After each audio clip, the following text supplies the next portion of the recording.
പ്രിയപ്പെട്ടവരെ, എല്ലാവർക്കും നമസ്കാരം. ഫോഴ്സിന്റെ മോട്ടിവേഷൻ ടോക്കിലേക്ക് സ്വാഗതം. പുരുഷന്മാർ ചെയ്യുന്ന എല്ലാ കാര്യങ്ങളും സ്ത്രീകൾക്ക് ചെയ്യാൻ കഴിയുമോ? കഴിയുമെന്നും ഇല്ലെന്നുമുള്ള രണ്ട് അഭിപ്രായങ്ങളുണ്ടാകും. എന്നാൽ ഞാനൊന്ന് ചോദിക്കട്ടെ, പുരുഷന്മാർ ചെയ്യുന്ന ഏത് കാര്യമാണ് സ്ത്രീകൾക്ക് ചെയ്യാൻ കഴിയാത്തതായി ഉള്ളത്? ഇന്ത്യൻ വംശജയായ സുനിത വില്യംസിനെ പോലെ ബഹിരാകാശത്ത് യാത്ര ചെയ്യാനും, മലയാളിയായ സഫ്രീന ലത്തീഫിനെ പോലെ മൗണ്ട് എവറസ്റ്റ് കീഴടക്കാനും, ട്രെയിൻ ഓടിക്കാനും, ഫൈറ്റർ പ്ലെയിൻ പറത്താനും തുടങ്ങി എന്താണ് അവർക്ക് അസാധ്യമായി ഉള്ളത്?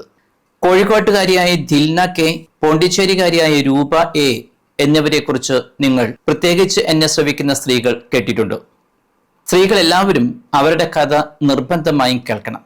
കാരണം അസാമാന്യ ധൈര്യത്തിന്റെയും പോരാട്ട വീര്യത്തിന്റെയും സ്ത്രീരൂപങ്ങളാണ് അവർ.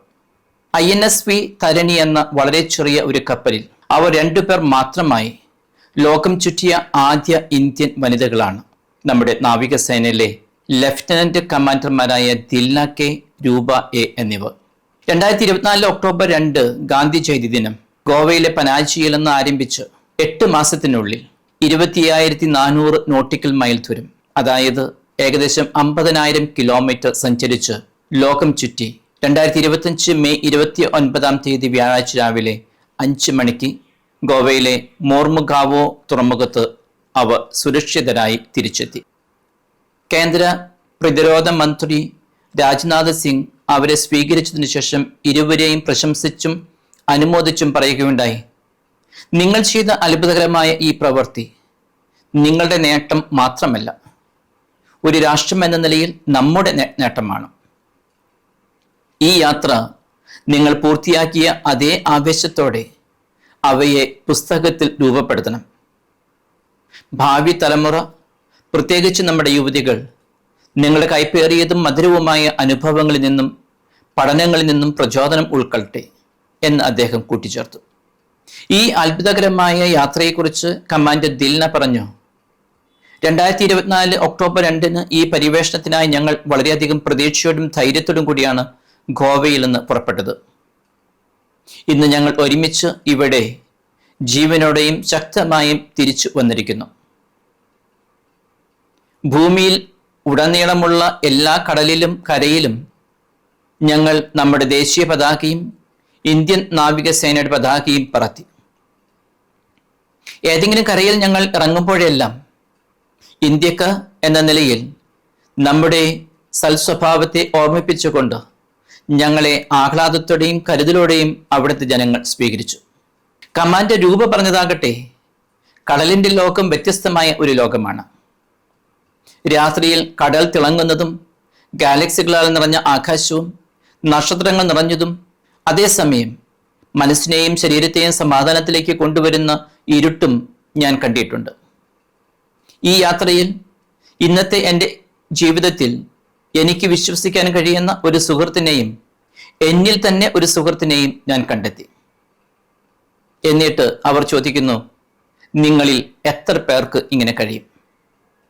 അതെ, നമ്മിൽ എത്ര പേർക്ക് ഇങ്ങനെയുള്ള ധൈര്യമുണ്ട്? ആർക്കൊക്കെ എല്ലാ വെല്ലുവിളികളെയും പ്രതിസന്ധികളെയും ധൈര്യത്തോടെ നേരിട്ട് തങ്ങളുടെ ലക്ഷ്യങ്ങളിലേക്ക് ഒരു പോരാട്ട മനസ്സോടെ മുന്നേറാൻ കഴിയും? 8 മാസത്തിനിടെ, കൃത്യമായി പറഞ്ഞാൽ 238 ദിവസങ്ങൾ, ദിൽനയും രൂപയും 4 ഭൂഖണ്ഡങ്ങളിലും 3 സമുദ്രങ്ങളിലും 3 ഗ്രേറ്റ് മുനമ്പുകളിലുമായി 50,000 കിലോമീറ്ററിലധികം ദൂരമാണ് സഞ്ചരിച്ചത്. അതികഠിനമായ കാലാവസ്ഥ വ്യതിയാനങ്ങളെ അതിജീവിച്ചു. ഇരുവരും ഓസ്ട്രേലിയ, ന്യൂസിലാൻഡ്, ഫോക്ലാൻഡ് ദ്വീപുകൾ, ദക്ഷിണാഫ്രിക്ക എന്നിവിടങ്ങളിൽ തുറമുഖ സന്ദർശനങ്ങൾ നടത്തി. പാർലമെന്റേറിയന്മാർ, ഇന്ത്യൻ പ്രവാസികൾ, സ്കൂൾ കുട്ടികൾ, നാവിക കേഡറ്റുകൾ, ലോകമെമ്പാടുമുള്ള യൂണിവേഴ്സിറ്റി ഫാക്കൽറ്റി എന്നിവരുമായി സംവദിച്ചുകൊണ്ട് നിരവധി നയതന്ത്ര ഔട്ട്റീച്ച് ഇടപെടലുകൾ നടത്തുകയുണ്ടായി. അവരുടെ നേട്ടങ്ങൾക്കുള്ള അംഗീകാരമായി വെസ്റ്റേൺ ഓസ്ട്രേലിയൻ പാർലമെന്റിൽ പ്രത്യേക ക്ഷണിതാക്കളായി അവരെ ആദരിച്ചു. സ്ത്രീ ശാക്തീകരണം, സമുദ്ര മികവ്, ദേശീയ അഭിമാനം എന്നിവയുടെ ഒരു ദീപമായി പ്രാദേശിക സമൂഹങ്ങൾ, അന്താരാഷ്ട്ര കപ്പലോട്ട സംഘടനകൾ, വിദേശ പാർലമെന്റുകൾ എന്നിവയിൽ നിന്ന് അവരുടെ നേട്ടങ്ങൾക്ക് ധാരാളം അഭിനന്ദനങ്ങൾ ലഭിച്ചു. ശാരീരികവും മാനസികവുമായി നിരവധി പ്രതിബന്ധങ്ങൾ നേരിട്ട് മനസ്സാന്നിധ്യം കൊണ്ടും ധൈര്യം കൊണ്ടും അവയെയൊക്കെ മറികടന്നാണ് ഈ വലിയ നേട്ടം അവർ കൈവരിച്ചത്. വലിയ വിജയങ്ങൾ നേടിയെടുത്തതിൻ്റെ പേരിൽ അവരെ ആദരിക്കുമ്പോൾ ഒരു കാര്യം മറന്നു കളയരുത്. ഈ യാത്ര ഒരിക്കലും എളുപ്പമായിരുന്നില്ല. അതികഠിനവും അത്യന്തം ആപൽക്കരവുമായ യാത്രയായിരുന്നു. വെല്ലുവിളികൾ നിരവധിയായിരുന്നു.